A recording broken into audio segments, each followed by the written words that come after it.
there it is. Love the thumbnails. Okay.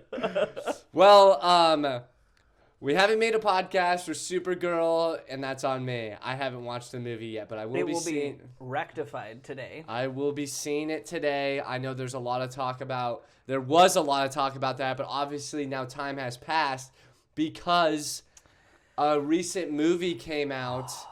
The movie came out. And wait, who had this on their number one anticipated movie of the year? I know. I didn't put this in the doc because I wanted to drop this like a hammer on the table as soon as we started. Who had this movie as their number one anticipated movie of the year? Well, that's right.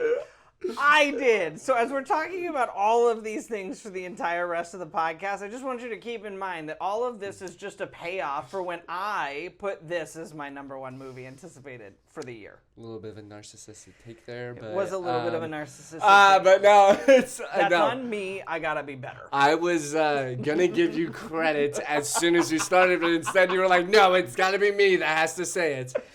But, no, I will say this. Listen, Spider-Man Brand New Day hasn't come out yet. Please. But, we haven't even gotten into talking about this movie I understand. Yet. Listen, we both have just completed watching the Odyssey. I saw it 3 days earlier than Gavin did. As soon as I came into work, I was like, all right, who has seen the Odyssey? I didn't care because I started talking about it and basically pretty much, not necessarily spoiling it, but I was saying... It's a 2,500-year-old book. Yes. So you already knew what happened, but I immediately was hyping up my experience. I didn't get to see it in IMAX because I obviously just didn't put in, the effort to see it in IMAX, but I saw it at Prime AMC where the sound is absolutely amazing. And my theater was packed, 10 p.m. showing, which unheard of in today's day and age. Oh, especially at our little theaters here in Stanford. Yeah. I mean, they're almost never packed out. Exactly. We go to a 10 p.m. showing, we have the theater to ourselves, Pretty much. But, Obsession, obviously, back rooms. A few exceptions of note. Yes. But this movie, full-on packed, kids of my age...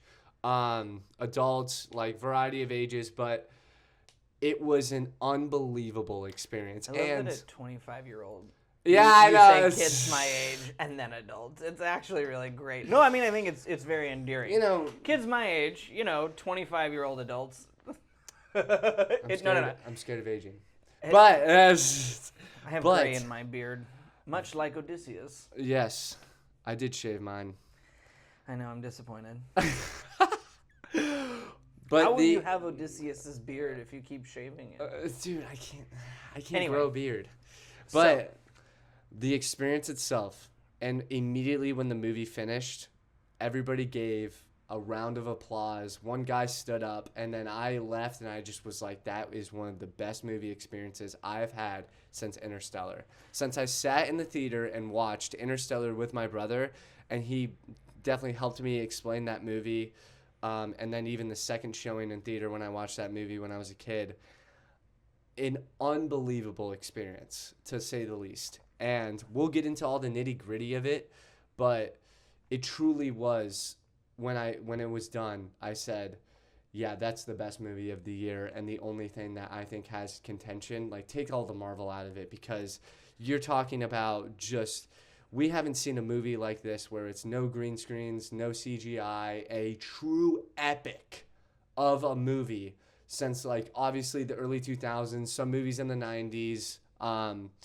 And it was a truly just unbelievable experience, to say the least. And I want to ask you about, because I think you're going to carry the weight when it comes to the book knowledge. I read the beginning of the book. I listened to a little bit of the audiobook. I only got to the Cyclops scene.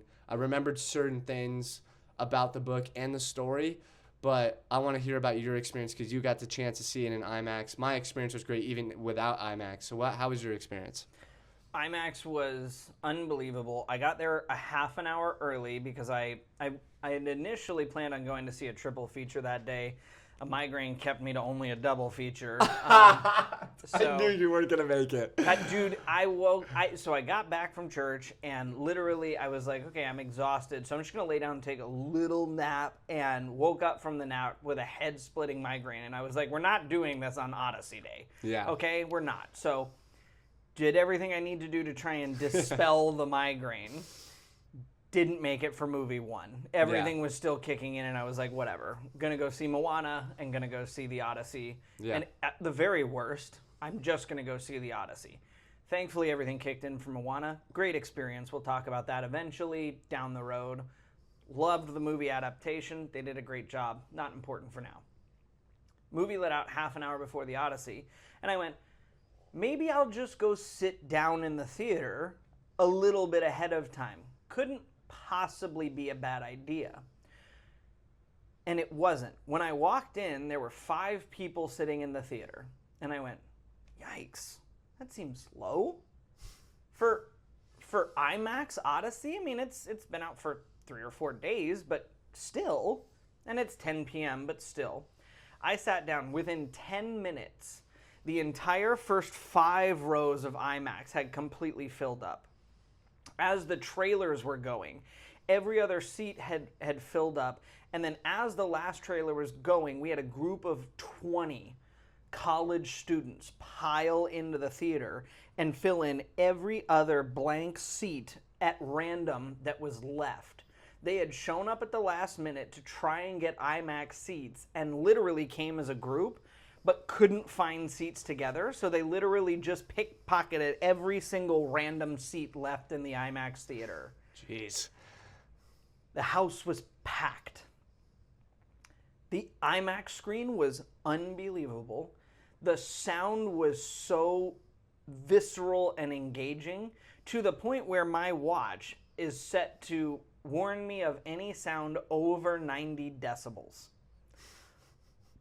4 separate times during this movie did my watch go, excuse me, it's a little loud in here. And I was like, shut up, I don't care. My seat started shaking. I mean, it immersed you into the experience. When they're on the boat, yes. When it's crashing, when there's thunder and lightning, when there's the battles, when they're taking Troy, all of these things were, because of the sound and the visual put together, experiences that you felt like you were a part of. Even the sloshing of the water and the sounds of the men drowning in the Trojan horse. I mean, every single thing was something that you felt engaged in as a part of, instead of viewing.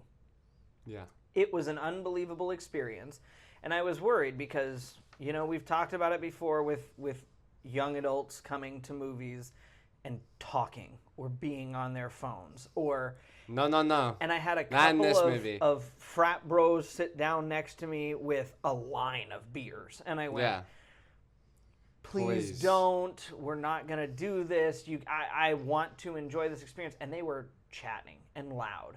And this guy behind me was with his girlfriend and very nervous because he knew she wasn't going to like this movie and kept trying to reassure her about how great the movie was going to be and everything else. Dude, it's Nolan. Come on, relax. Was like being so loud, and he was like, no, I promise this is going to be a really good movie. I'm like, dude, if you don't, I'll turn around and hit you. And jeez. The title screen went up, the lights went out, and I swear, not a single phone was out, not a single voice was active. Yeah. The whole theater shut up and locked in. And it was such a great experience. And then the credits rolled, and everybody applauded. Yeah. It was an unbelievable experience. It's just, and Nolan is the only person that can do this right now. And it's truly now, whenever he comes out with a movie, it's an event. It's truly like Star Wars. It's like Marvel. It is an event. You gotta go see Christopher Nolan making a movie, and Quentin Tarantino has that effect as well. But and we talked about it when the pre-sale tickets went on, and they sold out in 24 hours. Yep, and he's one of the only directors who can go, hey, by the way, I'm making a movie. Here's a handful of tickets a year in advance, and go, okay, they're sold out. Yeah. Nobody else is releasing a movie a year ahead of time and selling them out. And to have that kind of like, we know that it's an IMAX experience, so we have to look for this specific theater. We have to look for this specific experience in order to get the full entire effect. And you don't have to. You have to, but like I would recommend going to the highest, like the second thing down to watch this movie, because it truly deserves to be watched in the full capacity that it needs to be. Well, and for all the people that are like, well, it's just the amount of screen you're seeing. No, it's not. Yes. Because the speaker system, the way that the sound is bounced off the walls, the insulation, every single thing is a part of that IMAX experience. And it's made for that experience. Right. Even the projectors that they use are specially custom made to project it in exactly the way that it was filmed. And it all goes into that experience. I've seen it in IMAX, and I'm still hunting tickets for the 70 mil theater in New York City. Yeah. And I will be until I finally get a ticket that's available, and I will still be going to that theater at some point before it leaves theaters to go get my ticket. Now, it's been in theaters for a week, so I anticipate having to wait like a month until I can go do that. But I also think that this movie is probably going to get 2 or 2.5 months in the theaters. I mean, it's going to get the max, however long they can do it. And then Curry Barker's Obsession got 2 months in theaters. This will probably get 2.5 or 3. 2.5 or 3. And then it will probably get extended time on digital, so people like will be forced to buy it because I mean, for people like me, I always just go, I can't wait for it just to like, because there's that month where it's like, oh, it doesn't go to streaming. So it's like, I'm going to buy the movie. I'm going to end up buying the movie. So we'll see. And I don't want it on streaming. I want to be able to return to this movie whenever I want to. Exactly. I don't want to have to go hunting around streaming I want to download it and just have it wherever for any time I want to go. I'm traveling or anywhere to go rewatch this movie. I mean, my friend texted me and he said, like, truly, that was one of the greatest experiences I've had watching a movie. I mean, that was unbelievable. And it was great. It was crazy. It goes into, like we mentioned with Death of Robin, this is the kind of personal journey sort of experience. We talked about actors who we thought could portray that. Hugh Jackman obviously did an amazing job in that film. Matt Damon, this is his first truly leading role in a Christopher Nolan film, and he's playing Odysseus, and he does a phenomenal job. I mean, in the role. It was unbelievable. And I think the character arc of Odysseus is what stands out to me, and it's a perfect modern day adaptation of the movie because it keeps you engaged, and they took a lot of... When I talked to you about reading it, there was not necessarily, I wouldn't call it fluff, but there's a lot of gods and Greeks and like conversations and stuff that you may not understand if you don't understand Greek mythology. Right. Taking out that fluff and mainly focusing on the development of Odysseus' character was, I thought, the best creative decision they've done. What it is he focuses on the hero's journey. Yes. And that at its core is the best part of any story. When you look at Troy and other movies like it in that genre, it focuses largely on the hero's journey. Nolan, for the better part of this entire film, focuses on Odysseus' hero's journey, Penelope's hero's journey, and his son's hero's journey. And it molds all three of them together to meet in the epic finale of it all without having to have an awkward conversation with Poseidon about why he poked his son's eyes out. Yeah. Going before the Council of Gods to have them explain why they don't like Odysseus. Yes. Having to explain to Athena why he's ticked her off all the time because he's not made her proud in a lot of sort of ways, trying to escape the island of Calypso just to have Poseidon haul him back like there. Even why Athena is the protector of Odysseus, like throughout this journey, is like in itself something that will have to be explained and take like maybe 10 minutes. Right. So and we talked about it some last night, but there's so many moments throughout this film that you go, Nolan could have included that. But when you do an epic poem like this, if you include all of those little things, what you end up with is like a 4.5 hour long film. Yeah.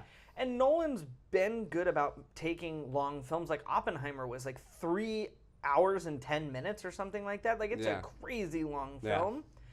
But it's really hard to go, hey, just because it's an old epic poem, I want you to sit for almost 4 hours. Yeah. There are not many movies that you can get away with. Hey, by the way, in IMAX, where everything's loud, and I want you to sit and have popcorn and have these huge drinks and everything else, undisturbed, no bathroom breaks, sit for 4 hours. Yeah. So he stuck to the best parts of the story and then elevated them on a modern take. And I really like that. Yeah, that was unbelievable. And I think what I remember from the book was, and that I took into account, and I was really excited for it because my brother talked to me about, I told him what I remember from the book. I remember, obviously, the Cyclops. I remember the serpent scene, and then the whirlpool scene as well. But, and, like, part of the journey. But then I, like, got reread, and now I understood the beginning, but I didn't like reaccount, Penelope and Odysseus' love story and the ending. And what he told me about it, he's like, I'm not gonna explain everything to you, but it is truly one of the most epic endings, and it's a reason why it's one of the best stories of all time.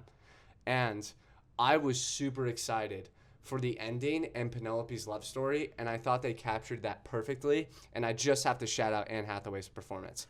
I think that Matt Damon and Anne Hathaway should get the Oscar for the year. I mean, that's just my opinion. I think Anne Hathaway, even though you could argue, her part in the story, but when she is on screen, she truly owns being Penelope. And for how little she is on the screen, I mean, she's on for like probably 30% of the movie, I would probably say. Roughly, maybe if that. Yeah.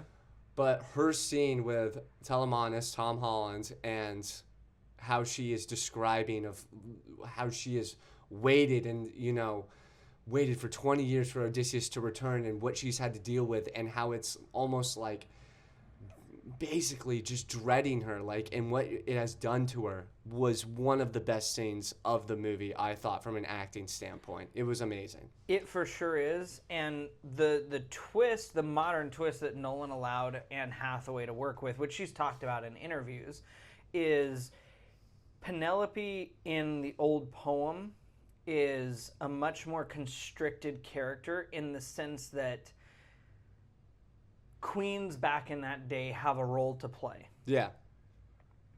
But she truly fell in love with Odysseus. So allowing that storyline of true love and duty to fully envelop in a film that has so much other things going on, to allow Penelope to have a true identity in the film other than just a queen that's duty bound. Yeah. Not only makes her character so much better, but allows Anne Hathaway such a broader scope within which to act, and she runs away with it and does such a good job. Even in her limited screen time, I mean, she does such a fantastic job of the brokenness, of the desperateness of love, of the longing, of everything that just pulls you into her relationship. And even when you think Odysseus has been struck down at the end of the film, and you think he might die. Yeah. You look at that and you're going like, no, yeah. She's waited. And you're in that moment with her because her performance does such a good job to bring you in. So I agree. Yeah. I think even Matt Damon was saying, like, he's like, yeah, I was just doing scenes with Anne Hathaway, and I was just getting lost in her eyes. I'm like, dude, you basically, I was like, you basically just admitted that. Like, right. what? Congratulations, Matt Damon. You're not the first person to accidentally fall in love with Anne Hathaway. Hey, call Christian Bale. I'm pretty sure when she was Literally. Catwoman, he also fell in love with Anne Probably. Hathaway. But I mean, all these performances are great. I feel like everyone. I mean, Zendaya had a critical role to play, but she was not too many lines. But she did a great job at just acting performatively. By the way, the only perfect received from Christopher Nolan on set the entire time of filming, which. At watching the press tour stuff was the funniest thing because Matt Damon and Tom Holland are sitting with Anne Hathaway on the couch with Christopher Nolan, and the interviewer looks over at Tom Holland and goes, "Yeah, so tell me about your household." And Tom Holland, kind of laughs and goes, "Yeah, there was one sort of rough night," speaking sarcastically, of course, and he was like, I thought I did a really good job. I put a lot into these scenes. I was really catching my groove, and Christopher Nolan came up and gave me a hug at the end of the day, and I thought, man, that's really good. And then Matt Damon comes up to me and tells me that somebody got a perfect on set today. And he goes, and I just let out a heavy sigh because I knew exactly who it was. And of course, I get home and she's beaming because, of course, it's my wife. And he goes, but of course, Tom Holland, being who Tom Holland is, looks and goes, well, but she is perfect. And I was like, oh my God. All right, good for you, Tom Holland. Robert Pattinson. People are talking a lot about his performance. Just saying that, because if you realistically look at it, it is like the most throwaway role of all time, and he somehow. By the way, he also plays Batman in this film. Yeah, he does. I mean, I guess, yeah. He plays a manipulative, intelligent guy who looks really good in dark armor, and oh my God. But yeah, you're right. He plays Batman. No, I saw this really great meme the other day that I was like, so Robert Pattinson plays Greek Batman, and I was like, yeah. Kinda. But he just plays like the narcissistic asshole who's just trying to take over the household perfectly.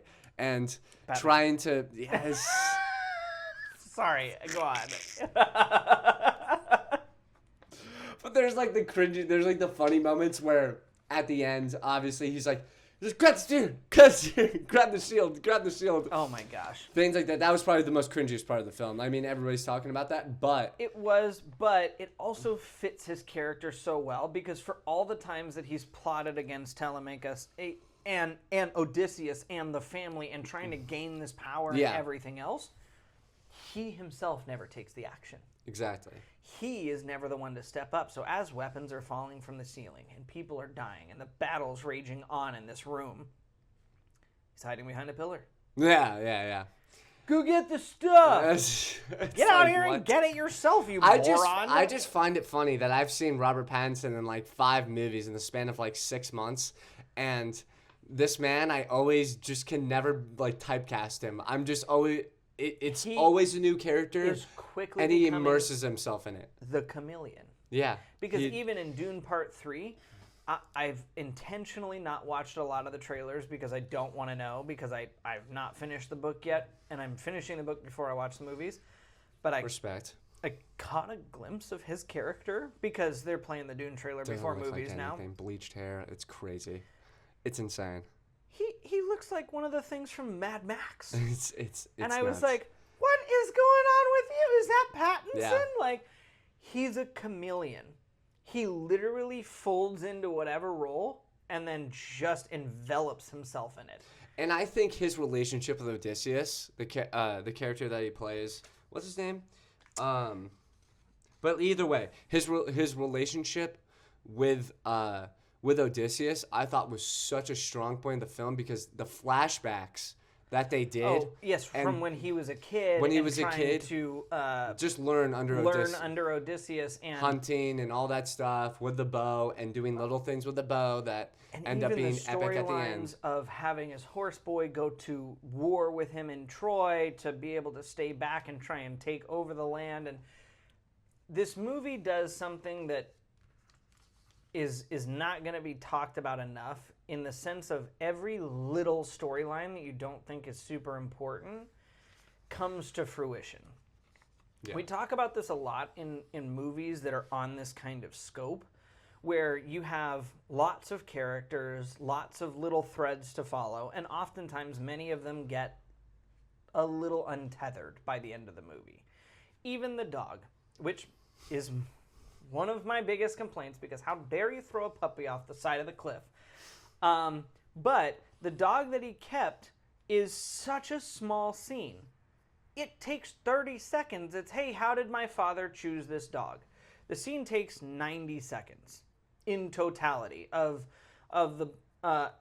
his ward telling him, his son, about the dog, and that he doesn't like anybody except Odysseus. And then he says he's 20 years old. He's waiting for his master to return home. He's outlived his life by many years. And the dog shows up for 10 seconds here, 30 seconds there. Gets left out on a dung pile out at the edge of the castle. And then Odysseus returns, and it's a little tail wag, and then you see the dog let go. All of that film takes about 5 minutes of the story, but it starts at the beginning of the story, and it weaves a heartbreaking tale of loyalty and love and everything else throughout the much larger story. Yeah. The tale of the horse boy, who is played by Paige, who was supposed to not go. Yep. Asked Robert Pattinson's character to go for him. Robert Pattinson's character refuses. Goes, is killed outside the horse, waiting for people there. Figures out in Hades that it was a betrayal from Odysseus. Asks Odysseus to return the talent to receive his shame back. And in the final battle, as Robert Pattinson's character dies, Odysseus shoves the talent back down his throat and thrusts him through with the sword and caps that storyline. 8 minutes of the movie. Dude. It's unbelievable. And it connects this huge storyline that's just beautiful and heartbreaking and everything. It's relatively simple, too. It's nothing crazy. And it's nothing. It's a dog. It's a villager. But they weave it into the story so much. And this kind of thing elevates this from, it's just a retelling of the Odyssey to, are you kidding me? They told me 12 stories and the Odyssey. Yeah. This is amazing. It truly is great. And like that's why I wanted to talk about the performances first, because you have to highlight those in order to kind of get into the journey itself, but those little changes and the details that he cares about and the foreshadowing that he does in the beginning and throughout the film, it's just so perfect. It is perfect storytelling and makes the third act that much more epic, that much more amazing. But let's talk about kind of like parts of the journey that you thought. I would say we can get into sort of the differences of the book and like what he cut out. I guess you could say there is like the Cyclops scene that was changed relatively. I wouldn't say a lot, but it's not a lot. It's just a little change. One of the biggest changes is that he doesn't pluck the eye out of the Cyclops. Which blood. It was a very violent scene. It's a very violent scene. The movie's rated R anyway. So there's a lot of discourse about why it wasn't done because it's rated R. If it was rated PG-13, you look at it and you go, maybe you don't do it because then it pushes the R rating, but Nolan already has the R rating, and so what was the holdup in doing it? Yeah. But Nolan's also not the kind of person to do the blood and guts. Even when the Cyclops is eating people, it's not a particularly graphic scene. Yeah. So there's not a lot of discourse as to the reasons why that is. But I also don't hate a lot of those little changes. Because for me, in the beginning of his journey, we get a really expansive look as to how it started out. He's really hopeful.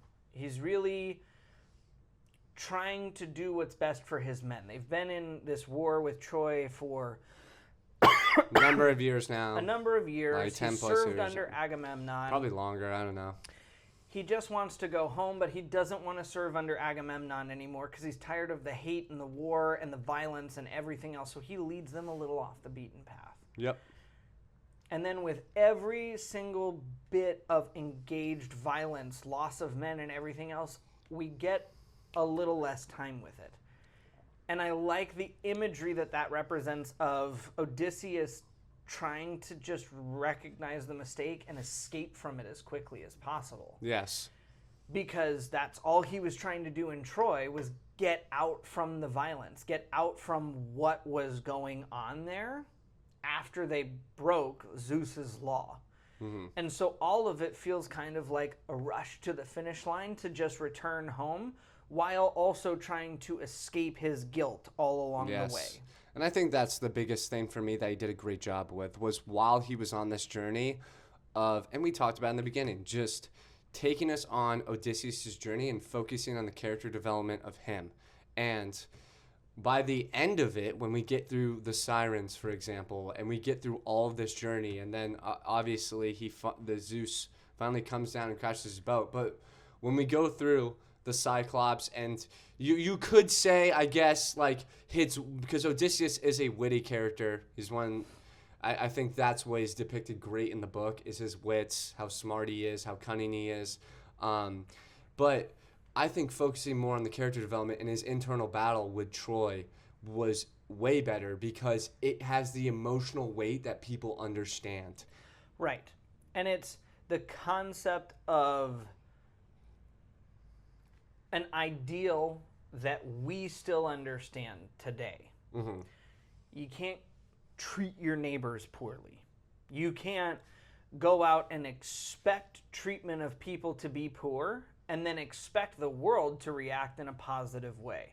And this ideal across the board is something that's well understood, especially as we watch wars go on and conflicts arise and politics butt heads and everything else. And so it's a well understood concept that I think resonates with a lot of people, as opposed to standing in a court where you're arguing with gods. Yeah. Well, I don't really understand that as exactly. well. Exactly. It takes you completely out of it. When you have the mortal and the human connection with Odysseus, right, and you travel through that, that's what makes the movie that much better. Right. And so this puts it on a human level of better understanding, and I like that. Now, there are some things, like we've already discussed just before we were recording this, about things that I wish they would have done a little bit more expansively. Nolan does such an amazing job with sound. I would have liked to have heard some of the Sirens song. Mm-hmm. Even if it's, IMAX setting, muffled way back here off in the background. Give it to me like at the back of my head, like that itch that Matt Damon described. Because visually, you see what he's going through, and I'm like, honestly, I'm like, you know me, I can get emotional about anything. Right. But like seeing what he's going through and seeing the pain that he has to go through, and they do that little scene with, which I don't know why that guy did that, but like he took his things out. there's like a couple parts here that you could criticize Nolan and be like, okay, I understand you're visually showing like what the sirens do to a man, but like I think we see it visually with Odysseus screaming over directly towards. Well, and I don't think it was needed, but it's fine. I don't mind that from the standpoint of it shows Odysseus's strength. Yes. As opposed to the weakness of his men. Yes. Which is why he makes it all the way through his journey, and Odysseus' men all die. And you see that conflict throughout the journey. And you see that conflict which is throughout great. The journey, including when they go to Hades, and the Shade tells him, listen, you can make it, and eventually you will go home. But your men are going to die. Yeah. I liked that. I love that. I thought the scene in Hades buried them in the sand, them rising up. Everything there was incredibly well done. I thought all the trials after that were a little rushed. Yes. The whirlpool. The whirlpool. Zeus's even attack is a little bit rushed. Zeus's attack is it's rushed. Kind of, it just comes out of nowhere. Epic. It was epic, for sure. But it was a little quick. I wanted to see them battling the seas. I'd even like to have seen a silhouette of Zeus in the sky, a more defined lightning bolt from above. I'd have liked to have seen the shadow of a serpent from Poseidon in the wake of the boat as they're going there, because it's Poseidon and Zeus attacking them from the sky. Poseidon and Zeus, like if you're asking for like what gods are present, like and And clearly Zeus is like present in this, but like Poseidon has a huge role in the book. A huge role in like the book. I literally texted you when I was I texted you when I was reading, dude, Poseidon's the biggest hater of all time. He's the biggest hater of all time. It's not even close, dude. He and yes, but I don't want to get off track here, but yes, like the serpent scene for me is what I told you that like seemed the most rushed because it was like pluck, pluck, pluck. All right, it's done. Well, I was like, whoa. And that came seconds after the whirlpool. And I was like, whoa. Literally seconds. I was like, whoa. They survived the whirlpool. Serpent, serpent, serpent, and abyss. And I was like, what? Because I what remember, happened? I remember in the book, that was like horrifying for me, like to listen to and read. And like, remember in class, I was like, whoa, this is crazy. And it's a chapter. It was seconds. And I'm going like, okay, listen, I recognize that it's almost a 3-hour movie. I understand. I think you could have made it a 3-hour movie. If you made Oppenheimer a 3-hour movie, you could have made this a 3-hour movie. You could have given me 10 to 15 extra minutes. There's no reason. Even some of their escape from the forest with the giants. Because once the betrayal happens with his men, not the betrayal, but once he warns his men that if you do this, eat when we're on this side, you will die. If you take the livestock, you will die. And once they do that, every action has a reaction. The wind stops. They go back out on the water. Oh, everything's Zeus all attacks, good. Poseidon attacks. Like, and it all. It's just too quick. And I'm like, you kind of want to live in it more and like live in their mistake. Right, and I get that it's all leading to the epic finale, but even the goodbye between his son as he's being exiled for killing all of the suitors in the house before his son takes the throne. Yeah. I would have liked a little bit of true dialogue between Holland and Damon.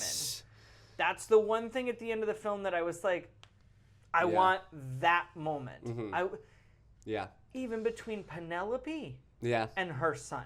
They shared so much good dialogue and their suffering for years as he grew up without a father, as she grew up without her husband. Yeah. A moment for them to share, and for a son who gained his father and then is having to watch him sail away. That heartbreaking, gut-wrenching, it's for the best and there is no other choice, but just that final punch of this is your last trial, but you get to live and you get to go on your way. The gods have set you free. You've set your son up in a good place, and you get to move on. The end kind of moment to end the film is what I really, really wanted to just... Yeah. And I think we talked about the journey enough, like to where, like, yes, like that was the part I wanted to get. It was just like a little bit rushed. Yeah. But we could see why it's rushed. Oh, because one of the things I love the most is it Calypso? It's Calypso. Okay, good. Yes. God, I was like nervous about that the whole entire time. But Calypso, when he's on, you know me, I know. Suck with names. But like Calypso's Island, and I want to make sure I'm right with this because you know me, I just got back into reading and I haven't read. Actually, it's right here, the Odyssey. It is. Look at that, Iliad. But that's my illustrated Iliad. You have a lot of my books on your shelf. But like the beginning, you get the whole explanation of Calypso's Island and Odysseus in the beginning of the book, correct? Yes. And you get him going on his journey, right? So from the beginning, right? You do, and the reason that Nolan switched it up is because I love that though. It makes more sense. It introduces you at Troy. It introduces you at the part where technically is already ended when the Odyssey picks up. Yes.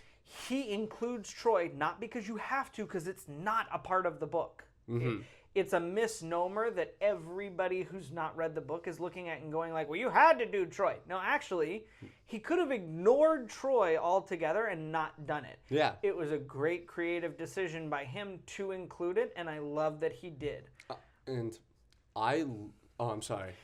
No, it's okay. Yeah, but I loved how he spread it out through the film. That was the creative decision that I loved. Start return, and with every return to it, you get a little bit more. Yes, and it gives the book depth, or it gives the movie depth. And why Athena looks like she does, and the true heartbreak that gave Athena the face that she has for Odysseus throughout his journey.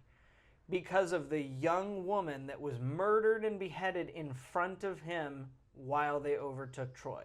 Yes. The woman that truly set in the fact that they broke Zeus's law and broke his heart. Oh my God. And the third act, we will talk about this. We'll probably spend like maybe 20 minutes on it. I don't know. Who knows? But the third act to me, and you haven't seen the movie yet, but the best comparison to the third act is Dune Part 2. And I'm not going to say what character it is that ends up becoming the true character that he's meant to become. But Odysseus truly accepting, who he is, what he's done, and understanding his path now and what he needs to do. And then when he goes out onto sea, returns to Ithaca, and then the journey he takes to return to Telemanus, save Telemanus, is truly and obviously to kill all the suitors, is one of the most cinematic experiences I've ever had in a theater. It is one of the most cinematic experiences. It's also a culmination of all the knowledge from his journey. It's Agamemnon in Hades. Yes. Telling him, don't return, looking for wealth and praise as you return home. Go in a disguise. It's recognizing the fact that he's been gone for too many years, that his mind was broken, that his fear of failure, that there may still be people loyal to him, but his house is literally a den of wolves, that his son doesn't know him, that his wife may have moved on, that maybe the most loyal thing to him is his dog waiting on a pile of crap by the front door. And taking all of those stories, all of the memories of his men, all of the wisdom and everything with him into that room. Oh my goodness. Then you feel the idea of the challenge in his wife's head for one final test, one that only he can pass, just so he can have his weapon. It's poetic.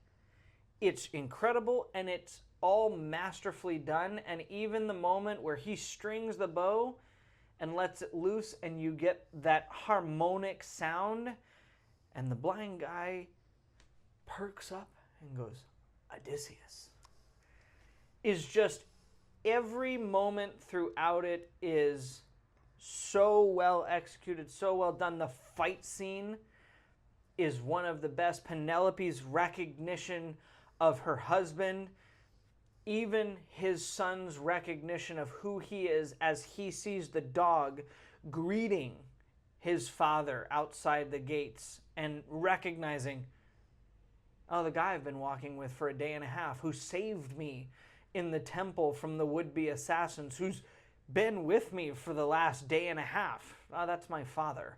That's the man of legend, sitting in beggar's clothes in Athena's court. It's all so fantastic.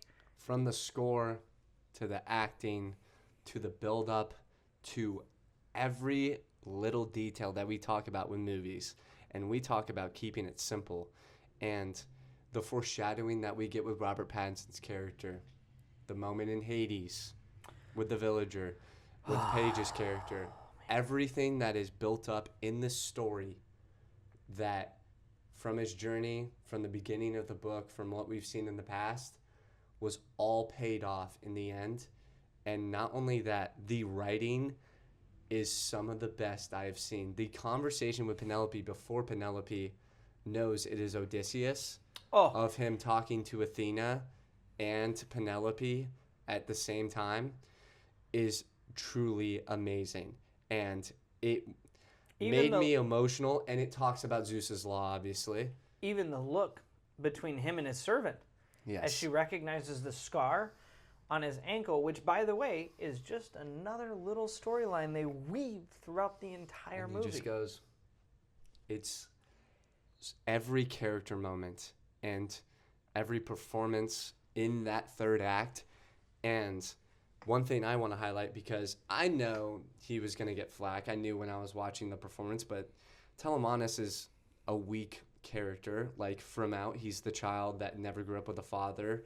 And he doesn't have that masculine energy that people like obviously want that Odysseus has. But when he shows up and Matt Damon and Tom Holland connect and start acting with each other, that's when Tom Holland's performance, I think, rises up to a level equal to Anne Hathaway's and Matt Damon's and everybody's in that room. I think that he does a great job throughout. Yes, think that he does. But I knew he was going to get criticized. Well, and I think that he gets criticized because people are looking for something that the character is not. Exactly. And this is... them just not having familiarity with the story. This is ignorance of the literature. Yep. This is kind of like going about and being like, well, why is Harry... There's so much ignorance, like, of this. Well, it's kind of like going about and being like, well, why are the Weasleys dirty and poor? And Harry Potter is rich. And you're like... That's, read the book. Like, that's who he's supposed to be. That's who he's supposed to be. The first, 100 pages basically, give you Telemanis' story, pretty much. It is his story, and it's kind of... It's insane. It's kind of like going around and being like, well, why is Poseidon a jerk? Because that's who he is. Everybody's like, I thought Agamemnon should have had a bigger role. I'm like, let me introduce you to a book called... It's the Iliad. If you want to read Agamemnon's story, go read the Iliad. Dude, how about you read the literature of these two books, and then we can start talking about, the differences that they say. There's so many things that you look at, and I go, okay, so Tom Holland even came out and said, here's the deal. This is my last chance to play a boy. Yes. He even came out on the press tour and said, I want everybody to understand that this isn't me playing some fierce, broad-shouldered, masculine warrior. Yeah. I'm playing a boy. And I'm playing a kid.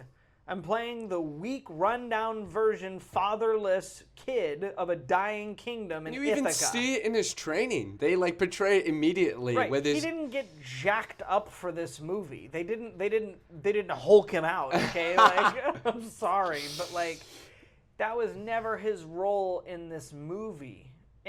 And for me, that kind of criticism goes back to, if you don't understand what you're criticizing, I'm not going to listen to the criticism in the first place. Bada bing, dude. There's the wisdom that we need on this podcast right there, Gavin. Come on. But yes, and I think that's why this is truly, because people obviously had their, questions of the cast or whatever, who should be who. But guess what? That third act truly just solidified and was the freaking gavel on the freaking courtroom saying... My biggest question was Travis Scott. And by the way, he was great. Dude, I love Travis Scott. Look at his description. Okay, so I put, obviously... An oral poet connecting rap to ancient storytelling traditions. That's hilarious. It's fantastic. By the way, he's called a bard, is what it would be. But yes. So... Travis Scott, when they announced his casting, I was like... We're just throwing people into this movie. So we're just Ellen Page, Travis Scott, who are we? Yeah. What are we? Elliot, I believe. Oh, I'm sorry, Elliot Page. No, you're good. Excuse me. You're right, Elliot Page. But, I was like, I don't know who these people are playing.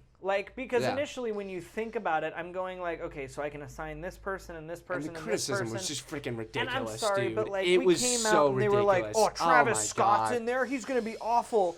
And Elliot Page is in this, oh my God. Well, and they thought they were giving him Brad Pitt's role. Yes. And I was like... And first of all, okay, I knew just from, my recollection of, the Odyssey, I just go... Bro, Achilles is not even in this story. Achilles is barely verbally mentioned. And honestly, it's up to interpretation. It's the Hades scene, in which it's up to interpretation. It's it's a character that says if I had to choose my story again, right? It's right. He said, I would choose to live a long and boring life rather than a life of legacy. Right. What are we doing here? By the way, it's the most rage bait nonsense that you see, and people fall for it all the time, and I'm accustomed to falling for it all the time. I mean, heck, our last freaking Spider-Man review was like the most ridiculous. We had to retake it, but not for nothing. Travis Scott, bang up job. Fantastic. He had a very small role. He played the bard. He did an excellent job. The Song of Troy was so well performed, and like as he was performing, I was like, "Yeah, you know what? I'm hyped up. This is great." And Sinon, that's the story of the horse boy throughout the entire movie. And by the way, one of my favorite. Elliot did such a good job. She did a great job in that role. It's unbelievable. Hades is one of my favorite scenes. Dude, the scene on Hades' shores, Paige's face covered in the dark sands of Hades' shore, going, "Give my brother back his shame," is maybe one of my favorite scenes in the whole movie. And that's what I'm talking about. It could have been the most throwaway nonsense of the movie, and he made it one of the most impactful things in the third act, and he made it all pay off in the end. And I'm going, okay, so slow build up, blah, blah, blah. It's like, no, there's a purpose to this. And so before we go criticizing Nolan's castings, maybe we wait to see what he does with them, because you know what? I was a little cautious, but he did a great job. But I kept my mouth shut before I was like, let's just wait for the greatest director of all time to like see what he's done. Right. And we like talked about it before, but I was like, I mean, like, and I was like, but like, why are people like saying like Achilles this, Achilles that? But I'm like, he's not even like that a part of the story. So what are we doing? I remember before you'd gotten the book and Paige had gotten announced, and you went, that better not be Brad Pitt. And I went, it's okay. You haven't read the book. Yeah. Achilles isn't in this. And you went, oh, okay, no problem. Yes. And I was like... And she ended up having he ended up having a great role that ended up being like a huge part of the story. One of my favorites. Yes. One of my favorite storylines in the whole And that's movie. what we talked about. Like, and it's fantastic. Insane. So, what's your score for this movie? Oh, it's 9.9, and the only reason why is there's just like a couple of cringy moments that Sure. The let's go killed me. Okay, so the Hades scene, we love it. We love it so much. But when yes, Matt Damon going, let's go, like it was basically me and Mario, like let's. But it's a little not great. It was such a great scene because. They go, the men that you have not buried or paid tribute to, and then they come through Hades, and they obviously are going to attack them because he did not. And there's thousands. And he goes, "Let's go!"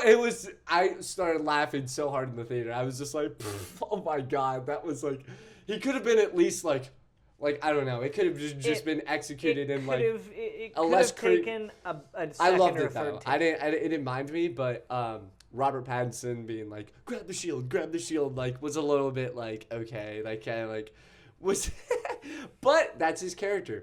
He's a swindler. He does everything that he needs to do to obviously accomplish his goal, but he's not willing to do the dirty work to do it. So that was his character throughout the whole entire thing, and his connection with Odysseus was great. But yeah, like those little things, I thought we talked about the serpent scene. I felt like could have been a little bit more epic. I thought that was because we're talking about the third part of the journey. Probably could have spent a little bit more on that and maybe made it more like violence and visceral instead of like pick. There's the thing. And I'm like, well, right. Whoa. Especially after spending so much time with the Cyclops, you take a look back and at getting kind of the emphasis on, listen, if his men doing like killing the livestock and stuff, and you know that deed could have been probably paid off a little bit more, but. The siren, getting that, oh my god, one of my favorite quotes of the movie, and it's like after the sirens. I'll try and read out loud here, but like we'll do our best. But it told you what you most want is what you most can't have, and that the most you can't have is what you already had and lost. It was a song of all the promises I failed to keep, and it told me I don't really want to go home. Come on. I mean, what are we doing here? The writing and even the monologue when he meets Penelope for the first time and he's acting like the beggar is even better than that. So, yeah, I mean, it is truly the best movie of the year. You know, I didn't have it as my number one anticipated list. You know, Spider-Man hasn't come out yet, but I mean, it's got a tough hill to climb. But you know, maybe we could pull off a comeback and it's maybe gonna be Death of Robin Hood, LeBron, Project Hail Mary, and the Odyssey. But it's got 3 major hills to climb, Chip. You got mountains to go over. It's got an Odyssey of its own. Let me just say this. This is how good this movie was. I love Project Hail Mary. We just rewatched Project Hail Mary, and it still holds up. It's even better when you rewatch it because it's like everything is funnier. You know what's going to happen, but it is a step above Project Hail. A full step above. 9.9 just for little things, just for little nitpicks. You know, my ratings are all over the place, but like literally you know, if I want to say impact on cinema, it's a 20 out of 10. I mean, the impact on it gave me, like I talked to you afterwards, it gave me the rejuvenation of my love for cinema back because I've been working so hard on other things. You know, you get caught up on other things. You're like, can I do this? Can I go to the movies? Like, blah, blah, blah. When I went to go see that movie, I immediately went and I was like, you know what? I'm going to rewatch all the movies that I've been wanting. Obviously, change the tone, but I was like, Pride and Prejudice, here we go. Haven't seen it, turned it on. And now I'm gonna watch plenty more of movies that I haven't seen. And like I'm gonna go see Supergirl today. But it brought back my love and like why I go to the movie theater so much. And it was an unbelievable experience, man. It was impact on cinema, 20 out of 10. It's gonna win all the Oscars, I believe. It should. The only thing that I have to say. And this is going to be, this will go down in history as the greatest collision of cinema, I think. And I'm not kidding you. It was Christopher Nolan saying, because when you see Dune Part 2, you'll see what I'm talking about. Because the third act in Dune Part 2 and the third act in the Odyssey are very kind of similar in some ways. Sure. I think it was Christopher Nolan saying, whatever you can do, I can do better. And that is kind of on the level of where I'm at right now. And we are seeing the two greatest directors of all time, in my opinion, go at each other in 2026. And you'll see what I'm talking about. I think you'll love Dune. I think you'll love Dune for its scale, and it has this similar epicness of the Odyssey. But we are going to see a collision course like we've never seen. Marvel movies are definitely taking a backseat. I remember one of our coworkers, Griff, he goes, bro, the trailer came out, and he goes, bro, I don't even want to. He's like, just give me Dune. He's like, give me real cinema. I'm like, okay, listen, stop acting like you're a higher power above like the Marvel movies. But I understand it because that's the impact Christopher Nolan has, man. He has this just way of making an event of his artwork, and it's truly the pinnacle of movies, man. He makes them an event. He literally somehow doesn't have a smartphone, doesn't live on distractions, just live so present in the world. And he somehow is able in a world where we are addicted to this. We are addicted to this. And we spend all of our waking hours, even I, like try my best to journal. I've gone into reading. I try my best to stay not distracted by this. But I find myself, 10 minutes every once in a while, just catching myself doom scrolling.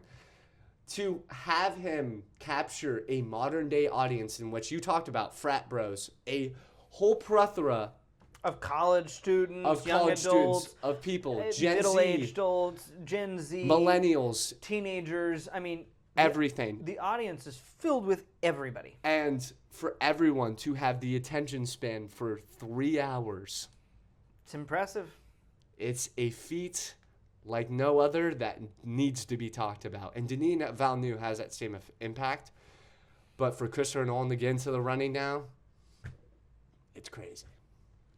9.9 impact on cinema, 20 out of 10. If I could give it an 11 out of 10, I would. But, I need to start being more accurate with my with my ratings because I'm all over the place. I'm like, Death of Robin Hood is 11 out of 10. And it is. Like, honestly, like, Death of Robin Hood is... Go see Death of Robin. If you like this, go see Death of Robin Hood and then tell me, critically acclaimed, that Death of Robin Hood is not on par with the storytelling and character work of this.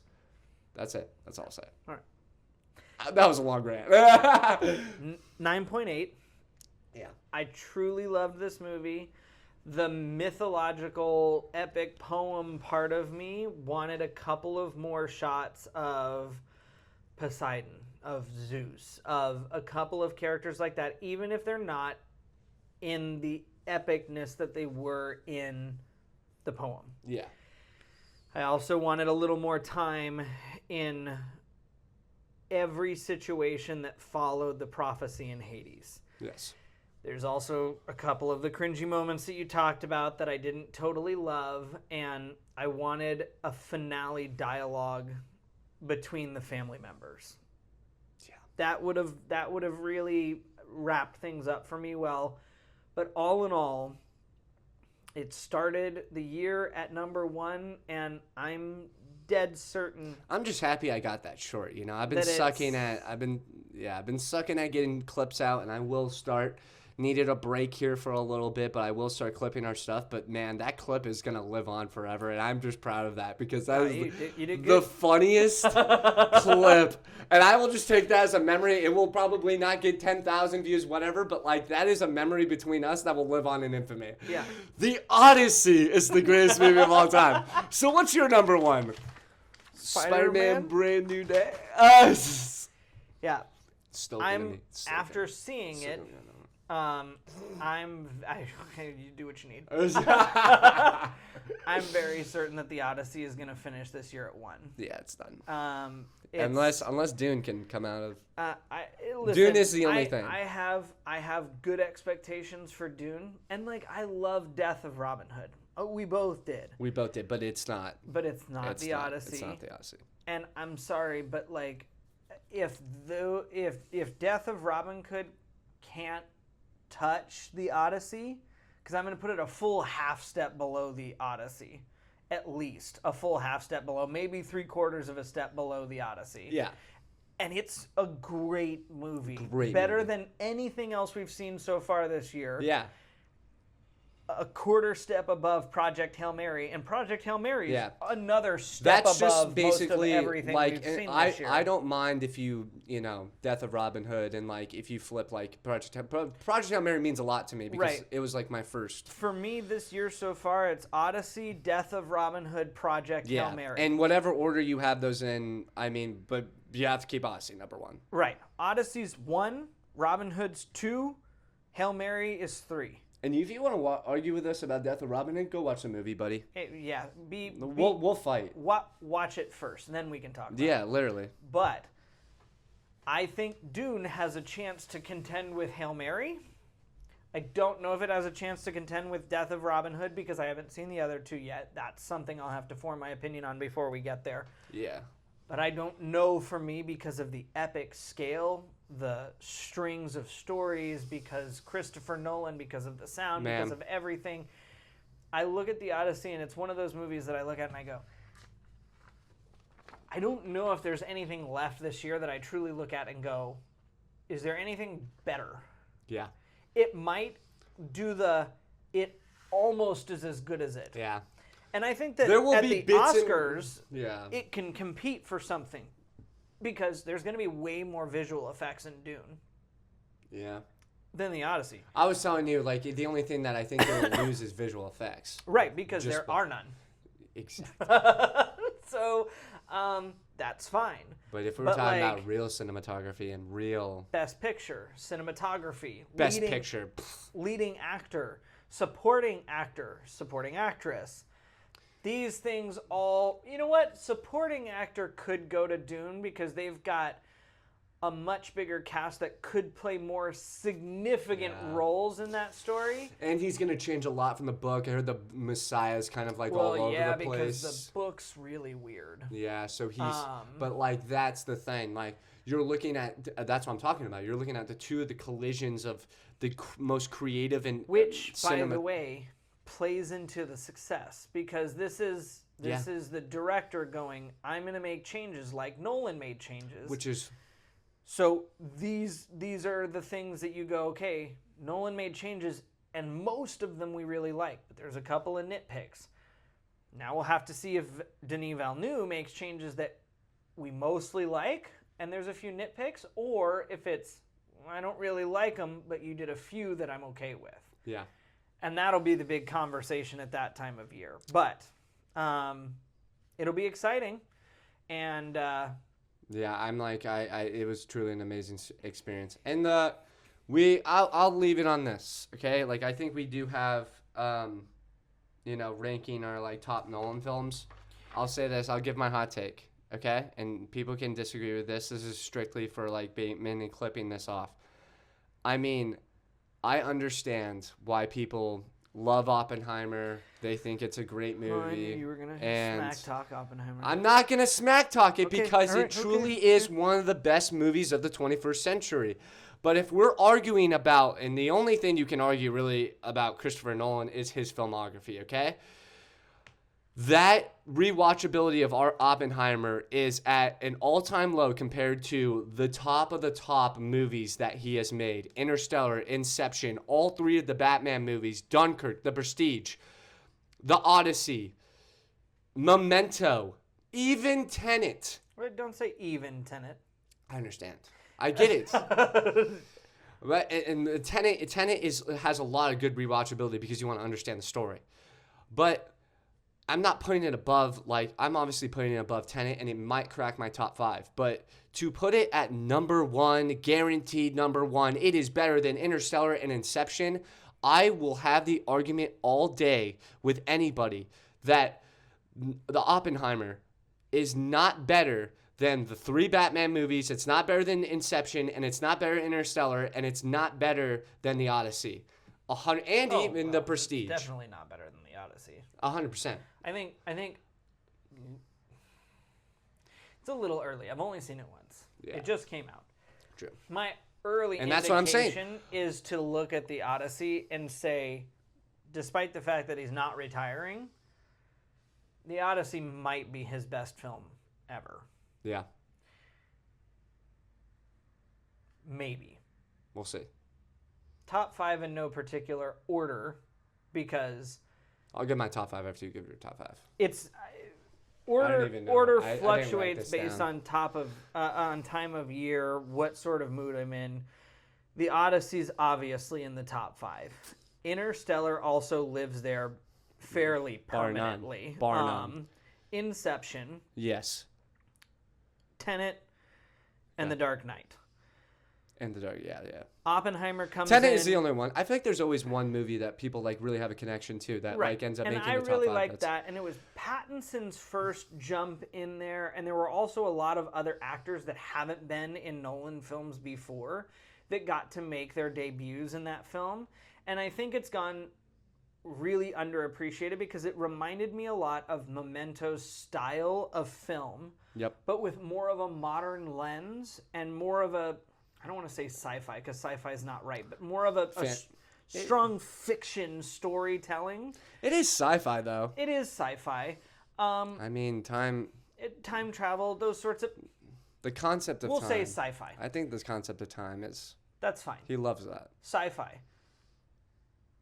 And I think that not enough people gave it a chance. And nobody gave Memento a chance when it came out. And now it's a cult classic. And I think Tenet's going to end up being one of those that people look back on in 10 years and go, oh, crap. Hey, that movie is actually way better than I thought it was. When I was watching Tenet, I wasn't in necessarily the best place to watch that movie. I was a little too drunk. But...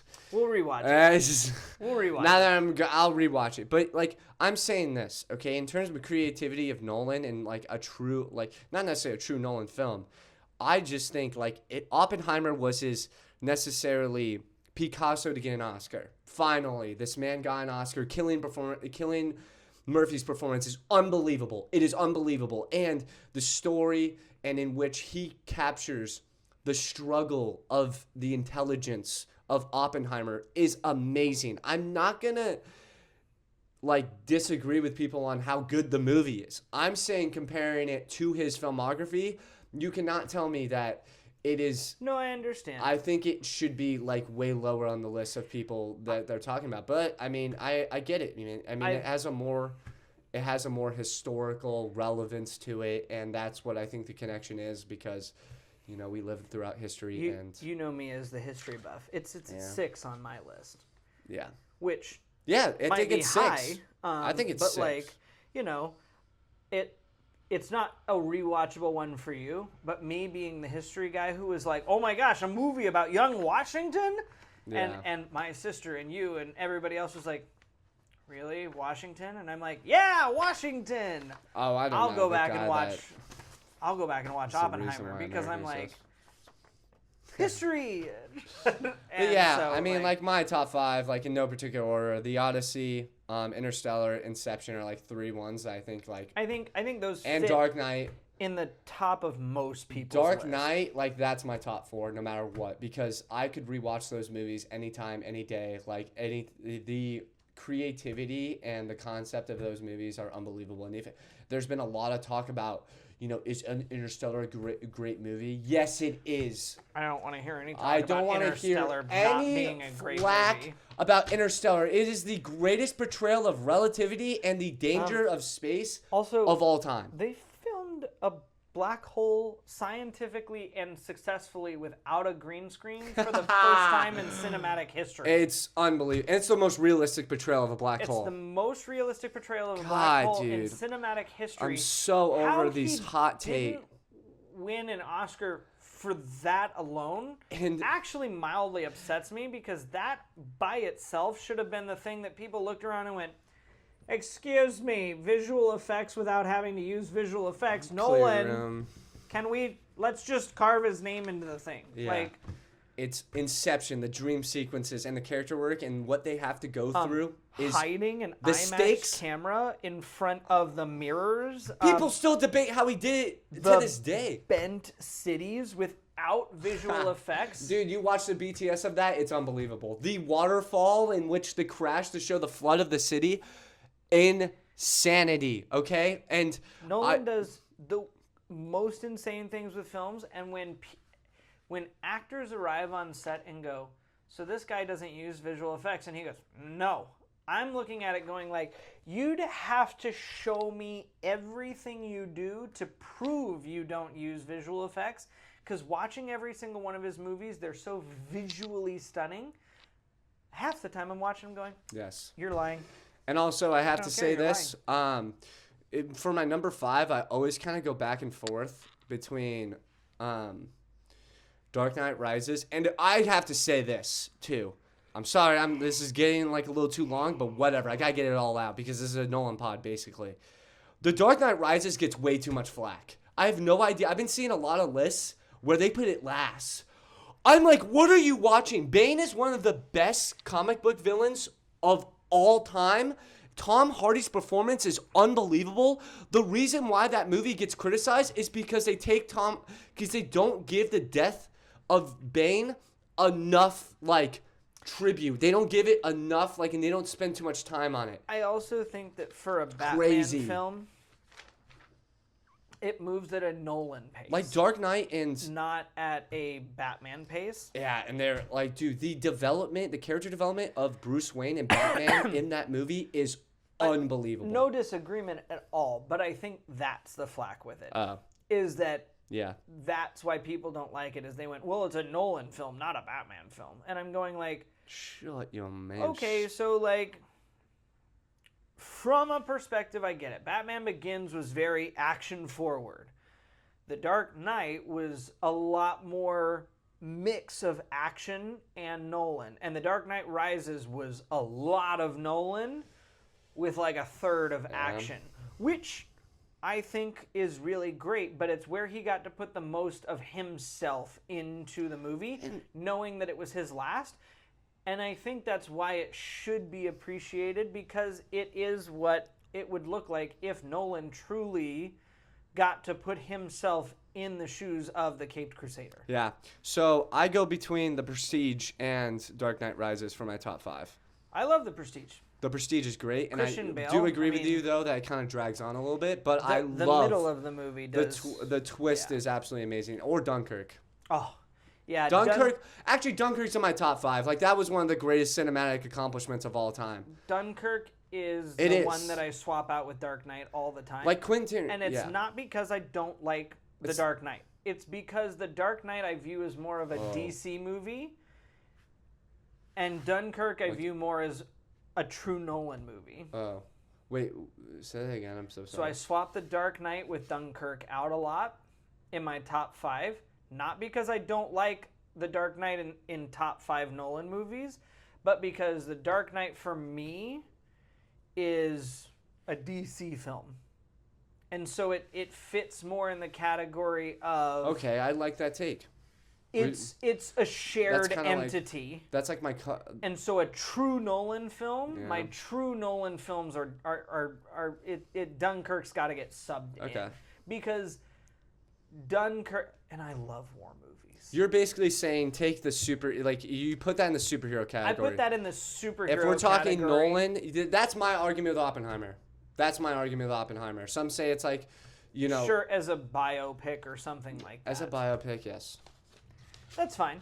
But like, in my opinion, comparing it to other Nolan filmography, it's just not up to par with like the rewatchability and like the true cinematic experience of. I think the cinematic experience, yes. In the rewatchability at home, not as 100%. Much because. And I gotta take that into account. You lose a lot of that, but yeah, I guess I can give you a pass on that, I guess. But like Dark Knight is always going to be in my top 5. Oh, and it's not a great movie. It is. I mean, I watch it once a year or so. You're just picking straws at this point with like his movies. I mean, his movies are all masterpieces. Well, right, because when we go down the list of Nolan movies, I can't look at one of them and be like, oh, it sucks. Maybe actually, Insomnia. But even Insomnia compared has its to like moments. Compared to other movies, is if we compare it to him, okay. Well, Insomnia is about 100 times better than him. Yeah, you're right. I would watch Insomnia 20 times this year over watching him again. Rest in peace, his soul. Like Robin Williams, like it was just a miscast. It was a miscast. It was a miscast. And it should have been somebody else. Out of 13, 14, 15 movies, you're not going to cast everyone perfectly every time. Yeah. It's just not going to happen. But yeah, my defense for Dark Knight Rises is that it was like the ending is like so perfect. I can't even I don't know what you're talking about. I don't understand that. I get it. You could have the, See, what are we talking about here? It's one of the great movies of his filmography. Like, get out of here. It's in my top 5. Dark Knight Rises in my top 5. Okay. Boom. Right. Interstellar, Inception, The Odyssey, Dark Knight Rises. Boom. Perfect. And we can argue about it all day. As long as I don't have to be there when the yelling starts, then we're A-okay. By the way, split this up probably. Yeah. Probably just go make top 5 Nolan. That way we get out some content. Top 5 Nolan and the Odyssey reviews. Thanks for sticking around, and we'll catch you for Supergirl, Moana, and whatever else we decide to talk soon. And whatever I decide to see, because I need to watch movies. Oh, and Hamnet, probably. Oh, yeah.